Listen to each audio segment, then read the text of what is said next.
Hello, welcome to the demo of our latest lending business tracker.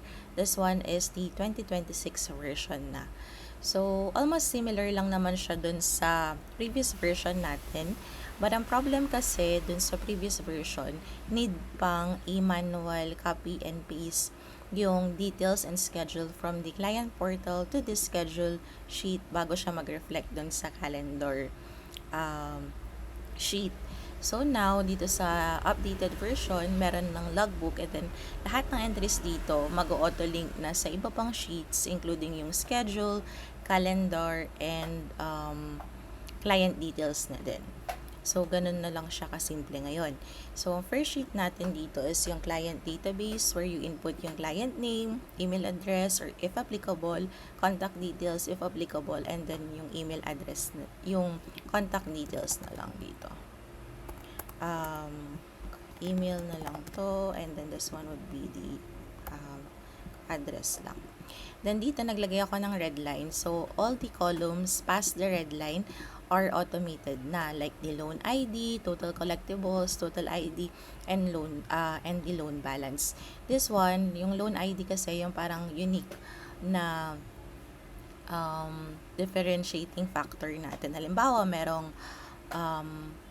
one client with multiple loans, makikita nyo agad dito kung ano yung loan ID under this specific client, and then yung total collectibles sa lahat ng loans niya, how much na yung nabayaran, and how much pa yung balance, para makikita agad kung ano yung mga kailangang i-follow up under the specific client. Yan. Next naman, dito na yung logbook. So, let's have an example dito. Halimbawa, sample ABC. Ayan. Then, copy ko lang to. Ayan. So, yun lang yung i-fill in nyo. Itong first 4 columns lang. Now, sa logbook, isa-select nyo lang yun. Halimbawa, si client ABC. Then, input nyo lang yung loan ID. Ayan. So, halimbawa, this one is loan ID INV007. And then, ang loan amount niya is 30,000. And then, for the loan date, kung kailan siya umutang, halimbawa September 9. And then for the payment schedule, meron tayong daily, kung daily kayong maniningil, weekly, bi-weekly, or monthly. So for example, this one is bi-weekly ang payment schedule niya. And then terms in months niya, 2 months lang with interest rate of 3%, for example. And then ang payment start date niya would be on September 23. So after 2 weeks pa. Then the rest of the details, automated na yung data. So, for example, yung loan due date niya, kung kailan matatapos, minimum pay, number of payments, and then total collectibles with the interest na yun. So, loan amount, total interest, and the total collectibles.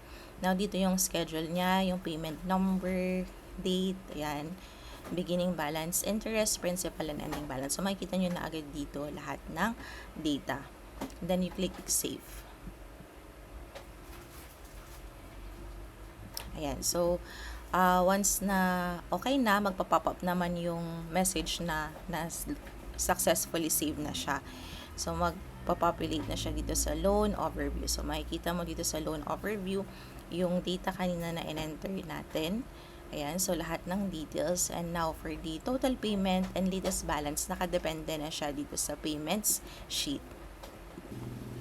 So, ayan. So, dito, yung total paid na column, nakalink siya sa payments tab. And then, nag-include din ako ng another column for late charges. Halimbawa, may penalty or additional charges kapag late na nagbayad. And then, yung latest balance based on payment and late charges. And then, yung last na column is for the status naman na. Okay, so next naman dito is yung schedule. Wala naman na kayong kailangang i-edit sa part na to kasi automated na lahat to. So based na yun dun sa entries sa logbook. Same with the loan overview. Fully automated na kayo. Wala na kayong gagalawin dito sa sheet na to. Next naman is yung client portal. So, dito sa client portal, ito yung makikita or mare-review yung mga transactions based on selected loan ID number. So, for example, yung kanina, INV007. So, ito yung mga data kanina na naka-enter sa logbook. So, makikita agad dito. And then, makikita yung total collectibles, total interest, total paid, and yung latest balance. Kapag may late fees dyan, makikita dito. So, ma-add up siya dun sa latest balance. Then, yung sa schedule, nandito na din. So, ayan. And then, dito sa side naman is yung payment tracker. So, dito makikita lahat ng summary ng mga payments na na-receive under this selected loan ID number.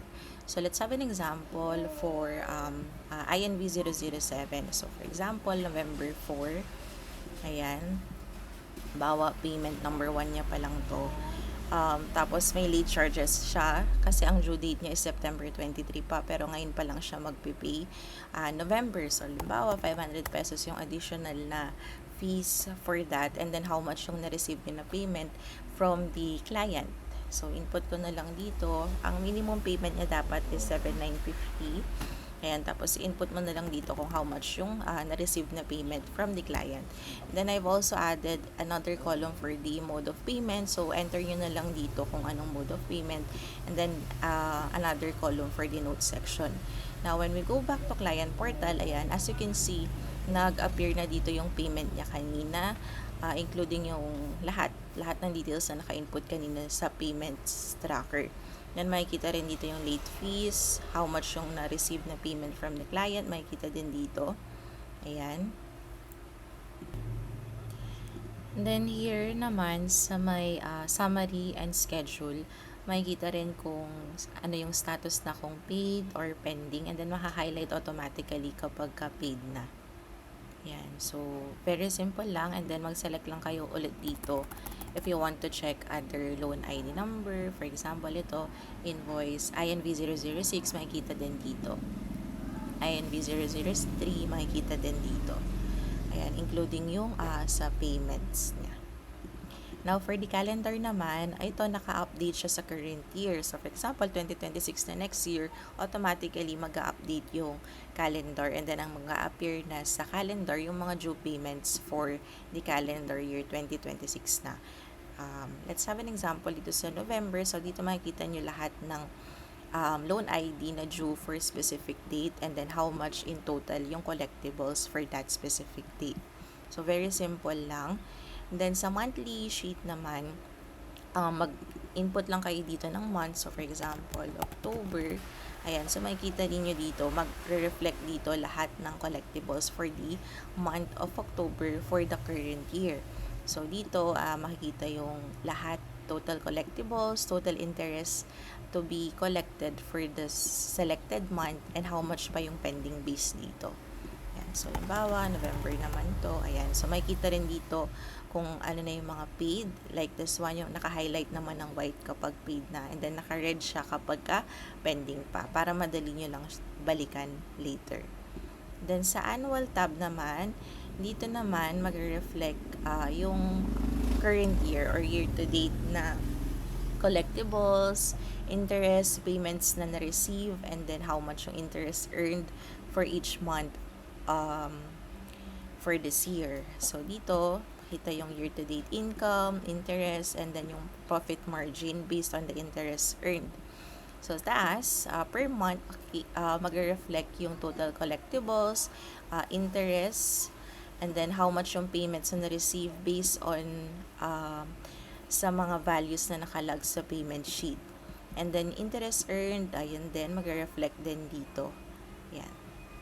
Then, here naman, nag-add din ako ng another table sa lahat ng loan ID for 2025, how much yung principal, how much yung interest, and how much yung collectibles. Then, nag-add din ako ng cash flow overview. Ayan, so makikita dito yung trend ng cash flow for the year, and yung breakdown ng income per loan ID number. Ayan, sa client overview. So, like yung sa monthly or dun sa calendar kanina, once na nag-change to 2026, yung year natin, automatically ma-update din lahat ng data into the current year. So, papalitan nyo lang din ito. Ay, hindi na pala kailangan palitan. Nag-add na pala ako ng formula dito. So, kung yung year, current year, yun na mag-reflect na data sa lahat. So, that's everything. If you have any questions or concerns, just let me know. Thank you.